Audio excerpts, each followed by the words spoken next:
سے دعا کرنی ہے کہ اے اللہ ہمیں بھی ان میں شامل کر دے۔ تیسرا کام یہ کرنا ہے کہ آئندہ کے لیے عزم کرنا ہے کہ اللہ پچھلے گناہ تو معاف ہو گئے، اور اللہ کی رحمت سے امید ہے کہ جس نے رمضان المبارک کے روزے رکھے، تراویح پڑھی، قرآن سنایا پڑھا، اللہ کی رحمت سے امید ہے انشاءاللہ العزیز اللہ کے حبیب صلی اللہ علیہ وسلم کی زبان سے نکلا ہوا ایک ایک جملہ سچ ہے، حق ہے، اس کی مغفرت ہو چکی۔ آئندہ کے لیے عزم کرنا ہے کہ اے اللہ آئندہ رمضان آنے تک کبیرہ صغیرہ گناہوں سے ہمیں بچا کے رکھنا، اور اگر خدا نخواستہ کوئی گناہ ہو گیا تو اے اللہ فوراً توبہ کر لوں گا، اے اللہ نمازیں چھوڑتا تھا اب نمازوں کی پابندی کروں گا، اے اللہ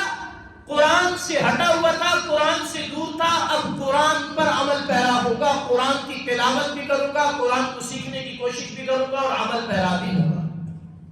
اے اللہ تیرے پیارے نبی صلی اللہ علیہ وسلم سے عشق و محبت کے دعوے تو بڑے تھے، لیکن تیرے حبیب صلی اللہ علیہ وسلم کی سنت کو چھوڑا ہوا تھا۔ میری معیشت، میری معاشرت، میرا رہن سہن، میرا لین دین، میرے معاملات وہ اللہ کے حبیب صلی اللہ علیہ وسلم کی سنت کے مطابق نہیں تھے۔ اے اللہ آج عزم کرتا ہوں اس عید کے موقع پر تو نے پچھلے گناہ بخش دیے ہیں، اے اللہ آج تجدید عہد کرتا ہوں میری زندگی کا کوئی عمل تیرے حبیب کے طریقے کے خلاف نہیں ہوگا، اور اس پر ہمیں عمل ہونا بھی چاہیے۔ کل ہم نے حضور نبی کریم صلی اللہ علیہ وسلم سے شفاعت کے طلبگار ہیں، میدان محشر میں حضور کی شفاعت کے بغیر کچھ نہیں ہے، اور حضور کی شفاعت ہر کسی کو نہیں ملے گی، ہر اہل غیرے کو، کہ جس کا عمل نبی جیسا نہیں، جس کی شادی نبی جیسی نہیں، غمی نبی جیسی نہیں، جس کا اٹھنا بیٹھنا، تجارت، معاشرت، معیشت، خاندان میں معاملات، رشتہ داروں کے ساتھ تعلقات، حقوق العباد، حقوق اللہ، ساری چیزیں نبی کے طریقوں سے ہٹ کر ہیں، یہاں تک کہ اس کا لباس، اس کا چہرہ، اس کے بال، اس کی ساری چیزیں نبی کے طریقے سے ہٹ کر ہیں، اور بندہ کہ میدان محشر میں نبی کی شفاعت ملے گی اور حضور کے ہاتھوں سے حوض کوثر ملے گا۔ اتنا آسان نہیں ہے۔ اگر دیکھنا ہے کہ جنہیں شفاعت ملے گی، جنہیں حوض کوثر ملے گا، وہ حضرات صحابہ کرام رضوان اللہ تعالی علیہم اجمعین کی جماعت کو دیکھ لیں، کہ صحابہ کرام جن کو اللہ نے مغفرت اور جنت کی بشارتیں دی ہیں، اللہ کی رضا کے سرٹیفکیٹ ملے ہیں، انہوں نے دین کی خاطر اپنی گردنیں کٹوائی ہیں، اتنا آسانی سے انہیں دین میں اب تک نہیں پہنچا۔ اس لیے بڑی آسانی سے ہم کہہ دیتے ہیں ہمیں تو حضور سے عشق ہے، ہمیں تو حضور کی مغفرت اور اشاعت، حضور کی جو ہے شفاعت ملے گی اور حضور کے ہاتھوں سے حوض کوثر ملے گا۔ یہ حضور کی شفاعت اور حوض کوثر اتنا سستا نہیں ہے کہ ہر اہل غیرے کو مل جائے، کہ جس کا چہرہ بھی نبی جیسا نہیں، جس کا لباس بھی نبی جیسا نہیں، جس کی تجارت بھی حضور جیسی نہیں، جس کی خوشی اور غمی بھی ہندوؤں کی طریقوں پر ہے، وہ یہ سمجھے کہ اسے میدان محشر میں حضور کی شفاعت مل جائے گی۔ لہذا اس دن یہ عزم کرنا ہے کہ اللہ تیرے پیارے حبیب صلی اللہ علیہ وسلم کی شفاعت کے طلبگار ہیں، رسول اللہ صلی اللہ علیہ وسلم کے دست اقدس سے حوض کوثر کے طلبگار ہیں، تو یا اللہ آج کے دن یہ تجدید عہد کرتے ہیں کہ اپنی زندگی کے ہر لمحے کو سنت رسول کے مطابق ڈھالیں گے۔ اور پھر حدیث پاک میں آتا ہے رمضان کے اندر بالخصوص شب قدر کے اندر ہر بندے کی مغفرت ہو جاتی ہے۔ فرمایا کہ کچھ لوگوں کی مغفرت نہیں ہوتی، فرمایا مشرک کی مغفرت نہیں ہوتی۔ عزم کرنا ہے، ہم نے مرتے مر جانا ہے، شرک نہیں کرنا۔ جس چیز میں شرک کا شائبہ بھی ہو، تعویلات میں نہیں جانا، جس چیز میں شرک کا شائبہ بھی ہو اس کو بھی چھوڑ دینا ہے،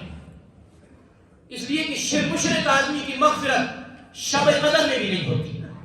شراب پینے والے کی مغفرت شب قدر میں بھی نہیں ہوتی۔ اس لیے اس چیز سے عزم کرنا ہے کہ ربا کبھی شراب کو منہ نہیں لگائیں۔ تیسری چیز اللہ کے حبیب صلی اللہ علیہ وسلم نے فرمائی شب قدر کی رات بھی والدین کے نافرمان کی مغفرت نہیں ہوتی۔ میں نوجوانوں سے مخاطب ہوں، عزم کر لیں، کل حضور کی شفاعت چاہیے تو عزم کر لیں آج کے دن کہ والدین کی خدمت کرنی ہے۔ والدین کی خدمت کے بغیر چارہ نہیں ہے۔ یہ جو آج دعائیں قبول نہیں ہوتی نا، ہماری دعائیں قبول نہیں ہوتی، اس کی ایک بڑی وجہ والدین کی نافرمانی ہے۔ اللہ کے حبیب صلی اللہ علیہ وسلم سے پوچھا گیا یا رسول اللہ قیامت کب قائم ہوگی؟ آپ علیہ السلام نے فرمایا جب ماؤں کو ذلیل کیا جائے اور والدین کی نافرمانی کی جائے سمجھو قیامت قائم ہو جائے گی۔ حالانکہ قیامت تو دین کے ختم ہونے پر قائم ہوگی، جب کلمہ مٹ جائے گا تو معلوم ہوا کہ والدین کی نافرمانی گویا کہ دین کو مٹا دینا ہے۔ اس لیے یہ عزم کرنا ہے کہ والدین کی خدمت، والدین کی اطاعت، والدین کی خدمت میں تو اتنے احکام ہیں، وَلَا تَقُلْ لَهُمَا اُفْ، کلمہ اف بھی ان کے سامنے کہنے کی اجازت نہیں ہے۔ جھڑکنا اور ان کی نافرمانی کرنا وہ تو بہت دور کی بات ہے۔ اور تیسری چوتھی چیز فرمائی، کینہ پرور شخص جو دل میں کینہ رکھتا ہو اس شخص کی مغفرت لیلۃ القدر میں بھی نہیں ہوتی۔ عید کا دن ہے، لیلۃ القدر کی طرح یہ دن بھی بڑا مقدس ہے۔ میں نے حدیث آپ کے سامنے پیش کر دی کہ عید کی نماز پڑھ کے واپس جانے والوں کے لیے اللہ تعالیٰ مغفرت کا اعلان کر دیتے ہیں، گناہوں کو نیکیوں میں تبدیل کرنے کا اعلان کر دیتے ہیں، لیکن اس کے لیے شرائط ضروری ہیں، اور ان میں سے ایک شرط یہ ہے کہ کینہ پرور نہ ہو۔ آج ہمارے معاشرے کے اندر بھائی بھائی سے کینہ رکھتا ہے، بیٹا باپ سے بغض رکھتا ہے، استاد شاگرد سے متنفر ہے، پڑوسی، رشتہ دار، برادری دار، خاندان والے، قبیلے والے، محلے والے، شہر والے، وہ بہت دور کی بات ہے۔ یہ بغض ہمارے اندر سے ختم ہو جائے، دعائیں قبول ہوں گی بغض، نفرت، کینہ، حسد ختم کرنے کے بعد، اللہ کی مغفرت ملے گی، مال و دولت میں برکت ہوگی بغض، کینہ، نفرت، حسد ختم کرنے کے بعد۔ اس لیے عید کا دن، اس دن یہ عزم کریں کہ جس طرح ہم نے ساری زندگی حضور کی سنت پہ گزارنی ہے، حضور کے طریقے پہ گزارنی ہے، اگر خدا نخواستہ کوئی گناہ ہو گیا اس پہ فوراً توبہ کرنی ہے، نمازوں کی پابندی کرنی ہے، حقوق اللہ کی، حقوق العباد کی پابندی کرنی ہے۔ اس میں ایک چیز یہ بھی ہے کہ دل سے بغض، نفرت، کینہ، حسد نکال دینا ہے۔ بغض، اس چیز کو نکال دیں ورنہ اعمال تباہ ہو جائیں گے۔ آج ہمارے اندر صورتحال ایسی ہوتی ہے کہ بھائی بھائی سے ناراض ہے، یار وجہ کیا ہے؟ 4 دن کی تو زندگی ہے، کیا پتا کب بند ہو جائیں آنکھیں۔ تو مرنے کے بعد کسی پہ آنسو بہانے سے بہتر یہ ہے، مرنے کے بعد کسی پر رونے سے بہتر یہ ہے کہ زندگی میں اس کو گلے لگا لو۔ اور اللہ کے حبیب صلی اللہ علیہ وسلم کا فرمان ہے، لا یحل لمسلم ان یہجر اخاہ فوق 3، کسی مسلمان کے لیے تو یہ حلال ہی نہیں ہے کہ کسی اپنے مسلمان بھائی کو 3 دن سے زیادہ چھوڑ دے۔ آج چھوٹی چھوٹی باتوں پر مثالیں ہم دیتے ہیں مشرکین مکہ پر کہ وہاں پہ حرب قصوص ہوئی، فلانی جنگ ہوئی، کہ سالہ سال چھوٹی چھوٹی باتوں میں لگی رہی۔ تو کیا آج ہمارے اندر نہیں ہے کہ چھوٹی سی 2 بچوں میں لڑائی ہو گئی، اس پر جو ہے بھائیوں کے اندر سالہ سال ایک دوسرے سے بولتے نہیں ہیں؟ کیا ایسا نہیں ہے کہ چھوٹے چھوٹے معاملات میں، لین دین کے معاملات میں یا جائیداد کے جھگڑوں میں ہم سالہ سال ایک دوسرے کے دشمن بنے پھرتے ہیں؟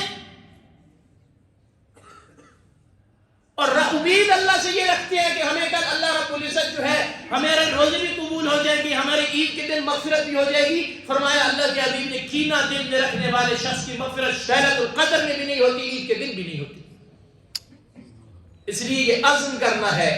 کہ ہر مسلمان اگر مجھ سے غلطی ہوئی ہے میں اس سے معافی مانگوں، اور اگر اس سے غلطی ہوئی ہے اسے احساس نہیں ہے، کوئی بات نہیں، اللہ کی رضا کے لیے اس کو معاف کرتے ہیں۔ جب اللہ کی رضا کے لیے کسی کو معاف کر کے دیکھیں پھر دیکھیں اللہ رب العزت اجر کیا دیتے ہیں۔ دنیا کے اندر بھی اجر ملیں گے، اور آخرت میں جو اجر ملیں گے ان اجور کو تو انسان سوچ بھی نہیں سکتا۔ اور اگلی بات کہ عید کو بھی ہم نے اللہ کے نبی صلی اللہ علیہ وسلم کی سنت کے مطابق گزارنا ہے۔ یہ نہیں کہ عید کی نماز پڑھ لی اور ظہر کی نماز میں 4 نمازی، عید کی نماز پڑھ لی اور اس کے بعد بازار میں کہیں پہ جوئے کے اڈے، چھوٹا چھوٹا جوا لگ جاتا ہے، یہاں پہ یہ گیم لگی ہے جی جوئے والی، فلاں گیم جوئے والی لگی ہے، نوجوان سارے وہاں پہ پہنچے۔ عید کا مطلب یہ نہیں ہے یہ مغفرت کروانے کا دن ہے، گناہوں کو بخشوانے کا دن ہے، سارا سال جو محنت مشقت کیا اس کو قبول کروانے کا دن ہے۔ ہمارا نوجوان عید کی نماز سے نکلتا ہے، اس کے گھر میں، اس کی گاڑی میں، اس کے رکشے میں، اس کے جناب موبائل پہ گانا پوری آواز سے گونج رہا ہوتا ہے، اور جناب فلمیں دیکھی جا رہی ہیں، گانے سنے جا رہے ہیں، فحاشی اور بے حیائی اور بے غیرتی عام کی جا رہی ہے۔ یہ جی مسلمان عید منا رہے ہیں، شرم آتی ہے ایسی صورتحال میں۔ اگر کفار بھی دیکھتے ہوں گے، یہود و نصارہ اپنے جب تہوار مناتے ہیں، ان کے تہوار کو دیکھو تو خالص ان کا مذہبی رنگ جھلک رہا ہوتا ہے، لیکن مسلمان کے لیے عید کا دن آیا کہ مغفرت کروانے کے لیے اس نے یہودیوں کو بھی خوش کیا، ہندوؤں کو بھی خوش کیا، اور مسلمان عید کا دن آیا اس کے گھر میں ہندوؤں کی فلمیں چل رہی ہیں انڈیا، اور اسی طرح انگریزوں کی فلمیں اس کے گھر میں چل رہی ہیں، یہ عید منا رہا ہے، مسلمان رب کو راضی کر رہا ہے کہ ہم نے روزے رکھے ہیں، اس لیے فلم دیکھ رہے ہیں۔ ڈوب مرنے کا مقام ہے، اس لیے یہ عزم کرے کہ عید کے دن کو بھی سنت کے مطابق گزارنا ہے۔ اور پھر ایک مسئلے کی طرف وضاحت کر دوں، عام طور پر ہمارے ہاں ہوتا یہ ہے، اور بھی بہت ساری باتیں ہیں، لیکن ایک بات عام طور پر ہمارے ہاں ہوتا یہ ہے کہ عید کی نماز پڑھتے تھے پچھلے 6 ماہ پہلے، 4 ماہ پہلے، 3 ماہ پہلے، 2 ماہ پہلے، اگر محلے میں پڑوس میں رشتہ داروں میں کوئی بندہ فوت ہو گیا تو ہم اس کی تعزیت کے لیے پہنچ جاتے ہیں۔ یہ مسئلہ یاد رکھیں، شریعت اسلامیہ میں اگر کسی عورت کا خاوند فوت ہو گیا اس کے لیے سوگ 4 ماہ 10 دن ہے، اس کے علاوہ 3 دن سے زیادہ سوگ بھی جائز نہیں۔ اگر بندہ موجود ہے تو اس کے لیے 3 دن کے بعد تعزیت بھی مکروہ ہے۔ ہاں، ایک بندہ باہر ہے، موجود ہی نہیں ہے، عید کے موقع پہ آیا، اب وہ کسی کے پاس اگر تعزیت کے لیے جانا چاہتا ہے اس کی گنجائش ہے، لیکن بہتر یہ ہے کہ یار ان کو تکلیف نہ دیں۔ اللہ رب العزت نے خوشی کا موقع دیا ہے، اللہ رب العزت نے عید کا دن غم کے لیے نہیں دیا، ماتم کے لیے نہیں دیا، خوشی کے لیے دیا ہے اللہ نے۔ اللہ کے نبی صلی اللہ علیہ وسلم کے صحابہ نے، اہل بیت نے کبھی ایسا نہیں کیا کہ عید کا دن آ گیا ہے تو اب پچھلے سب کے جو ہے تعزیتیں لے کے بیٹھ جائیں اور ماتم بنا کے بیٹھیں، خوشی کا دن ہے۔ اور حضرت عمر رضی اللہ تعالیٰ عنہ کو فرمان ہے، حضرت عمر رضی اللہ تعالیٰ عنہ فرماتے ہیں کہ وہ اللہ رب العزت نے یہ عیدین کے جو دن ہیں ان دنوں میں اللہ رب العزت اپنے بندوں کی ضیافت اور مہمان نوازی کرتے ہیں، اور بڑا بدنصیب ہے وہ شخص جو اللہ کی ضیافت اور مہمان نوازی کو ٹھکرا دے۔ اللہ کی مہمان نوازی کو ٹھکرانے کا یہ مطلب ہے کہ اللہ نے دن خوشی کے لیے دیا تو ہم ماتم بنا کے بیٹھ گئے۔ دکھ ہوتا ہے، فطری طور پہ اگر کسی کا دکھ ہے وہ الگ بات ہے، لیکن خدا را اگر کسی کا موت ہو گیا ان کے غم تازہ کرنے کے لیے نہ پہنچا کریں۔ شریعت میں بھی اس کی جو ہے کوئی اصل نہیں ہے، شرعاً اس کی کوئی اصل نہیں ہے، اس لیے ان چیزوں کو ختم کریں، بدعات کو، رسومات کو، خرافات کو۔ اور اگر کسی کے گھر میں کوئی فوتگی ہوئی ہے تو وہ بھی اس چیز کو مہربانی کریں کہ 3 دن کے بعد تعزیت نہیں ہے۔ اگر کوئی بندہ تیسرے دن کے بعد نہیں آیا، ہماری خواتین میں یہ مسئلہ بہت زیادہ ہے، اب وہ بیچارے ابھی انہوں نے فجر کی نماز نہیں پڑھی ہوتی، محلے والی پہنچ جاتی ہے، ان کے گھر میں رونق پیٹنا شروع کر دیتی ہیں کہ عید آ گئی ہے اور عید میں جو ہے ماتم کرنا ہے، اللہ نے خوشی کے لیے دی ہے۔ اب ایسی صورتحال میں یہ جو معاملات بنتے ہیں اس میں ہمیں ایک تو یہ ہے کہ جن کے گھر میں اگر تعزیت فوتگی ہو گئی ہے تو ان کے پاس بھی کوئی نہیں آتا تو شریعت کو مد نظر رکھیں، ان پہ گلے شکوے نہ کیا کریں، اور جانے والے بھی تھوڑا سا لحاظ رکھا کریں تاکہ ان کی بھی ایک زندگی ہے، وہ بھی کچھ اپنی زندگی گزار سکیں۔ اور اس کے ساتھ ساتھ شریعت کا مسئلہ بھی ہے کہ 3 دن کے بعد تعزیت مکروہ ہے۔ اللہ رب العزت سے دعا ہے دین متین کی سمجھ اور اس پر عمل پیرا ہونے کی توفیق عطا فرمائے، آمین۔